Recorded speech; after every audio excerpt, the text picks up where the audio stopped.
sukmanya tidak sempurna. Jadi apa ya, karena tak lengkap, biasanya ruhnya itu ditahan sama para kodam goib fasik yang sudah membantunya selama ini, ditahan sehingga tidak sempurna, tidak lengkap, maka tidak bisa kembali ke atas, atau nama bahasa kerennya itu gentayangannya. Makanya ada di kuburan-kuburan itu para dukun menangkap semua pocong, terus kunti ya untuk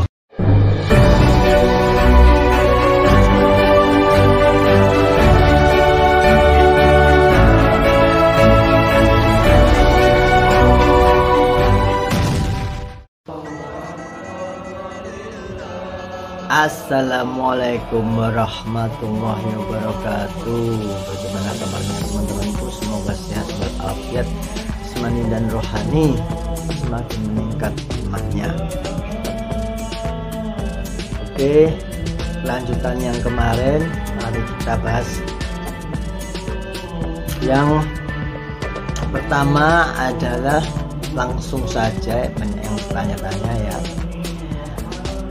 gambaran ketika manusia itu mati,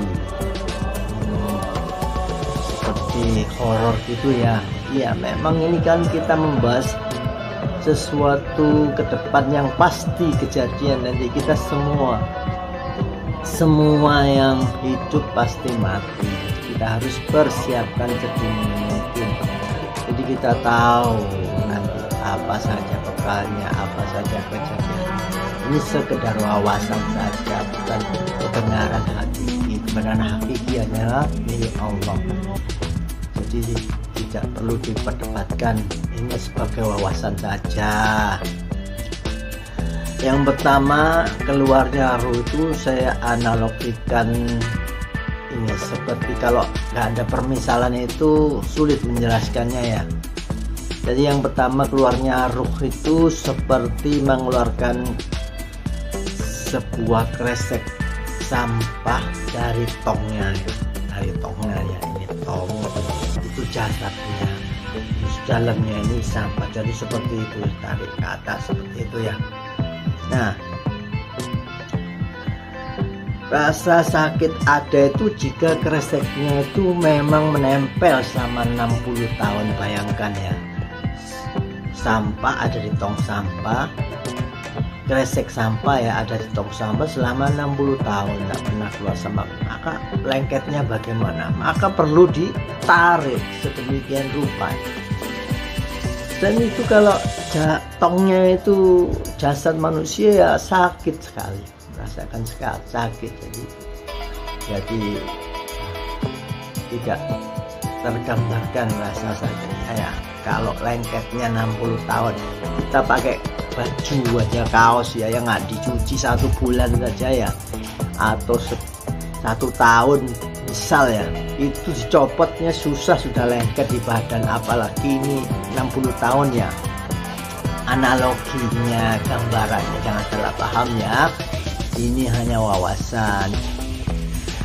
Lengket sekali ya, apalagi di dalam kreseknya ini, kresek hitamnya itu isinya aneka barang busuk yang sudah menyatu dalam wadahnya, jadi semacam kayak dicor gitu ya. Aduh, keras sekali. Ini barang-barang yang pekat seperti itu ya, dan kita manusia nggak tahu, namanya ruhani ya. Ini analogi ruh ya. Lain lagi jika sudah terbiasa ruhnya itu jalan-jalan, ruhnya keluar jalan-jalan gitu ya, semacam seperti rogo sukmo, raga sukma ya. Inilah yang disebut mati sebelum mati, orang bisa raga sukma itu ya. Apalagi isinya di dalam kresek tadi itu, yang di dalam tong itu ya, itu bunga-bunga yang bercahaya. Isinya nggak padat, nggak lengket, ada cahaya, baunya harum, ditariknya mudah. tinggal diangkat gitu saja, seperti itu analoginya ya. Nah, cahaya ini apa? Cahaya itu adalah cahaya yang menempel sesuai hadis yang kita jelaskan waktu lalu, itu cahaya yang menempel hadiah dari ibadah yang sudah benar. Ibadahnya baik dan benar, ibadah syariat dan hakikat, ibadahnya itu jasmani dan rohani, maka Allah hadiahkan malaikat atau berupa cahaya yang menempel di tubuh sehingga bisa rohaninya itu bercahaya gitu ya. Sehingga jika keluar maka tidak sakit atau lancar, plong lah, losdol gitu ya, koplak, bahasa kekiniannya itu koplak, jadi seperti itu. Nah, selanjutnya ya, ini agak panjang sedikit ya. Setelah ruh dicabut, jika ada kontrak perjanjian sudah dicabut ya, sama malaikat Israel ya, cabut. Ketika ruh dicabut, ketika ada kontrak perjanjian gaib, maka itu ruh sukmanya tidak sempurna. Jadi apa ya, karena tak lengkap, biasanya ruhnya itu ditahan sama para kodam gaib fasik yang sudah membantunya selama ini, ditahan sehingga tidak sempurna, tidak lengkap, maka tidak bisa kembali ke atas, atau nama bahasa kerennya itu gentayangannya. Makanya ada di kuburan-kuburan itu para dukun menangkap semua pocong, terus punti ya, untuk dijadikan anak buahnya untuk dikirim menyakiti orang. Jadi naudzubillah min dzalik. Itu nanti berikutnya kita bahas ya. Berikutnya, jika lengkap atau sempurna, maka ruh sukmanya akan dibawa ke gerbang alam barzah ya. Itu seperti sebuah ruangan antrian pengecekan daftar kematian ya.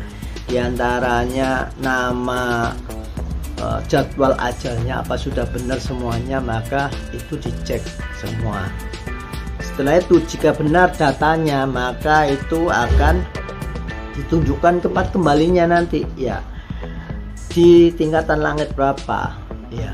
Itu jika punya tingkatan langit, di sana akan ada yang ngajari jawaban-jawaban pertanyaan-pertanyaan di alam kubur itu bagaimana, itu semua diajari.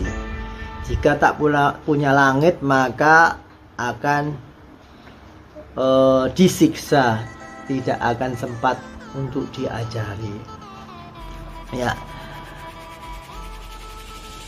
Itu sedikit sekelumit cerita ya, nanti dilanjutkan berikutnya ya. Bekal kematian itu nomor satu, seperti saya jelaskan sebelumnya, adalah satu, latihan zikir mengingat Allah. Yang kedua, wudhunya harus keluar cahaya. Yang ketiga, sholatnya tidak lalai, harus mengingat Allah dari takbir sampai salam. Kemudian taubatan nasuha, sepanjang hidup dengan istiqomah amalan mandi taubat. Demikian, semoga semuanya paham. Wassalamualaikum warahmatullahi wabarakatuh.